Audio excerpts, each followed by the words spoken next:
दोस्तों, आज मैं आप सभी के लिए क्लास 10th का जो बायोलॉजी चैप्टर है उसका जैव प्रक्रम प्रश्नावली लेके आए हुए हैं। इसका जो भी अभी क्वेश्चन आंसर है उसको हम हल करेंगे और आपको इसको समझाएंगे अच्छे से। आप इस वीडियो को शुरू से लेकर लास्ट तक देखिएगा, आपको अच्छे से ये जो चैप्टर है इसका क्वेश्चन आंसर समझ में आएगा।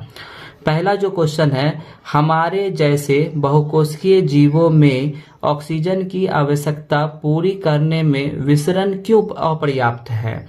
अब दोस्तों, विसरण क्या होता है? विसरण जो होता है ये निर्जीव में होता है ना। तो हमारे जैसे बहुकोशिकीय जीव है, इसमें विसरण क्यों अपर्याप्त है, यानी विसरण से सारे आवश्यकता क्यों नहीं पूर्ति होती है। तो हमारा जो शरीर है बहुत सारे कोशिकाओं से मिलकर बना हुआ है और इसमें बहुत सारे अंग होते हैं, बहुत सारे। तो इसलिए बहुत सारे अंग होते हैं और शरीर के बाहर भी होता है, शरीर के अंदर भी होता है। तो अगर विसरण जो होगा तो बाहर वाला भी बाहर का ही अंग हो जाएगा, लेकिन भीतर का नहीं हो पाएगा। तो अभी जो इसका आंसर है वो देखते हैं। आंसर है, बहुकोशिकीय जीवों में समस्त कोशिकाएं वातावरण से सीधे संपर्क में नहीं होती है, यानी जितने भी कोशिका है वो सारा वातावरण के संपर्क में नहीं होता है। अतः सरल विसरण समस्त कोशिका की आवश्यकताओं को पूरी नहीं कर सकता है। इसका आंसर हो गया। दूसरा क्वेश्चन है, कोई वस्तु सजीव है, इसका निर्धारण करने के लिए हम किस मापदंड का उपयोग करेंगे, यानी कि सजीव के लक्षण अभी आपको पूछ रहे हैं। तो इसका उत्तर है, सजीवों का अपनी संरचनाओं के मरम्मत एवं रखरखाव करना आवश्यक है। यानी जो सजीव होते हैं वो अपना जो शरीर है अगर उसका कट फट जाता है तो उसका वो मरम्मत भी कर लेंगे, उसका वो रखरखाव भी कर लेंगे। ये समस्त संरचनाएं अणुओं से मिलकर बनी होती है और सजीव शरीर की जो समस्त संरचनाएं होती है ये अणुओं से मिलकर बनी होती है। इसलिए इसमें हर समय अणुओं की गतिशील रखने की क्षमता होती है। अतः अदृश्य अनुगति जीव को ही जीवित होने का प्रमाण है, यानी कि जो अदृश्य यानी नहीं दिखाई देते हैं शरीर के भीतर भी वो जीवित ही होते हैं। ठीक है, नेक्स्ट क्वेश्चन चलते हैं। नेक्स्ट क्वेश्चन है, किसी जीव द्वारा किन कच्ची सामग्रियों का उपयोग किया जाता है। तो इसका पहला है भोजन, है ना, दूसरा है ऑक्सीजन और तीसरा है जल। तो भोजन ऊर्जा एवं पदार्थों के स्रोत के रूप में, यानी भोजन जो हम लोग करते हैं उससे ऊर्जा और पदार्थ जो होता है वो स्रोत होता है, यानी ऊर्जा का स्रोत होता है।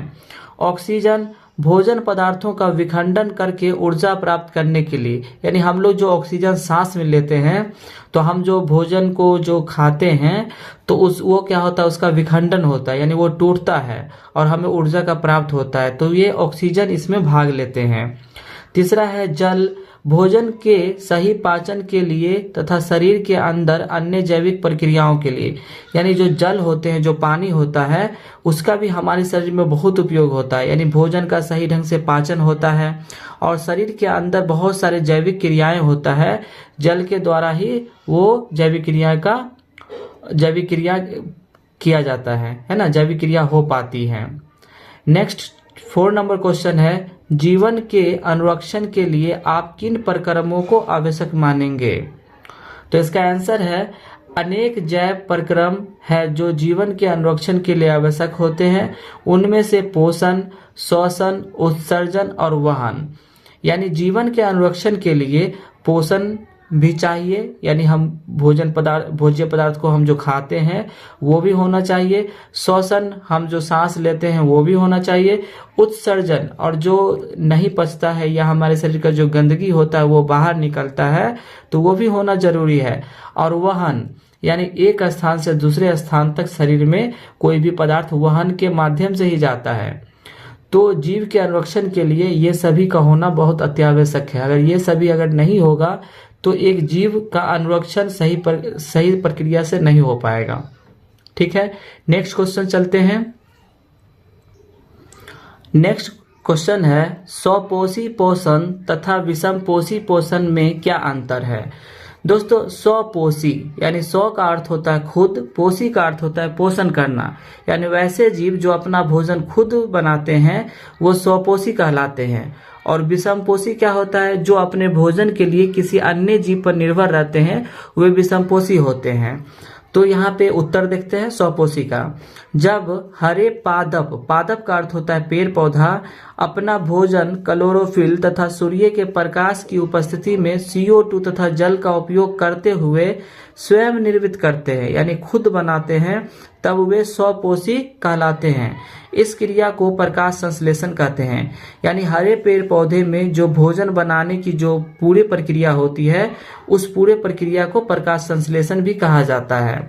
और स्वपोषी तो आप लोग को पता चल गया, यानी स्वपोषी में क्या होता है? अपना भोजन खुद बनाता है, जैसे हरे पेड़ पौधे, ये स्वपोषी कहलाते हैं। नेक्स्ट है विषमपोषी या परपोषी। ठीक है, विषम का अर्थ होता है दूसरा, पोषी का अर्थ होता है पोषण करना। ठीक है, जब जीव अपना भोजन स्वयं नहीं बनाते हैं बल्कि अपने भोजन के लिए किसी दूसरे जीव पर निर्भर रहते हैं तब वे विषमपोषी कहलाते हैं। उदाहरण के लिए कवक और मानव। अब विषमपोषी जीव वैसे जीव होते हैं जो अपना भोजन स्वयं नहीं बनाते हैं, है ना, पकाना नहीं, बनाना। ठीक है, हम लोग भोजन को क्या करते हैं? हम लोग पकाते हैं, यानी हम लोग स्वादिष्ट बना के भोजन को खाते हैं। तो हम लोग भोजन बनाते नहीं, हम लोग भोजन को पकाते हैं। तो यहाँ पे जो मानव है ये भी विषमपोषी हुआ, है ना, कवक ये भी विषमपोषी हुआ। ठीक है, नेक्स्ट क्वेश्चन है पादप प्रकाश संश्लेषण के लिए आवश्यक कच्ची सामग्री को कहाँ से प्राप्त करते हैं? पादप का अर्थ होता है पेड़ पौधा, यानी पेड़ पौधा जो अपने भोजन बनाने की जो प्रक्रिया होती है प्रकाश संश्लेषण, उसमें जो कच्ची जो सामग्री होती है वो पेड़ पौधे कहाँ से प्राप्त करते हैं?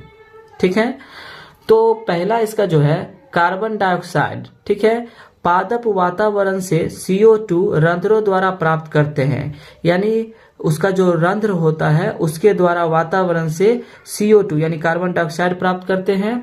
जल, पादप जड़ों द्वारा जल का अवशोषण मृदा में से करते हैं तथा पत्तियों इसका परिवहन करते हैं। यानी जो पेड़ पौधे जो होते हैं वो जड़ द्वारा जल का अवशोषण करते हैं, यानी मिट्टी में जो पानी होता है उसको वो अवशोषण करते हैं और पत्तियों तक इसका परिवहन करते हैं, यानी पत्तियों तक इसको ले जाते हैं। ठीक है, नेक्स्ट क्वेश्चन है हमारे आमाशय में अम्ल की भूमिका क्या है? यानी हमारा जो आमाशय है, यानी हमारा जो आमाशय है, हम जहाँ पे भोजन करते हैं तो वो उसमें जमा होता है, उसी को आमाशय बोलते हैं। तो आमाशय में अम्ल खट्टा होता है, उसकी क्या भूमिका होती है? ठीक है, तो आंसर देखते हैं।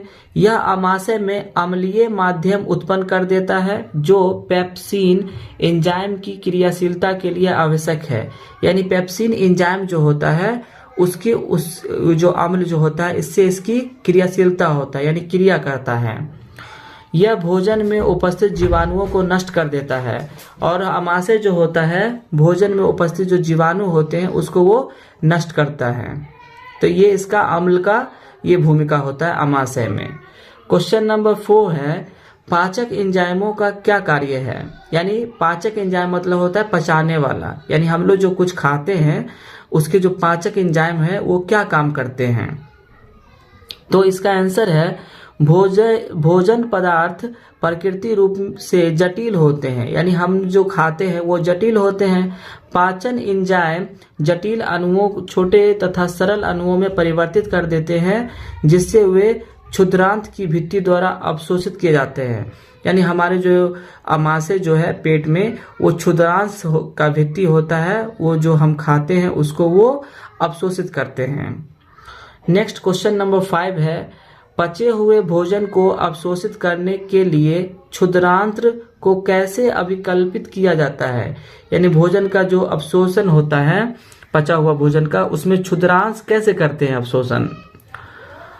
पाचित भोजन का अवशोषण क्षुद्रांत में होता है। क्षुद्रांत की संरचना इस प्रकार से है कि कुल सतही क्षेत्रफल अत्यधिक बढ़ जाता है, यानी उसका जो क्षेत्रफल जो होता है वो उसका बढ़ जाता है, जिससे अवशोषण का क्षेत्र भी बढ़ जाएगा, यानी उसको सोखने का जो क्षमता है वो बढ़ जाता है।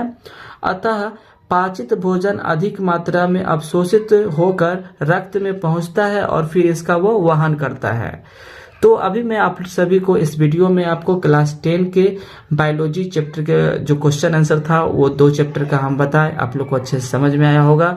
यदि आप हमारे चैनल को अभी तक सब्सक्राइब नहीं किए तो चैनल को सब्सक्राइब कीजिए और वीडियो को शेयर कीजिए, जिससे क्या होगा दूसरे फ्रेंड को भी आपको ये क्वेश्चन का आंसर पता चलेगा। तब तक के लिए गुड बाय।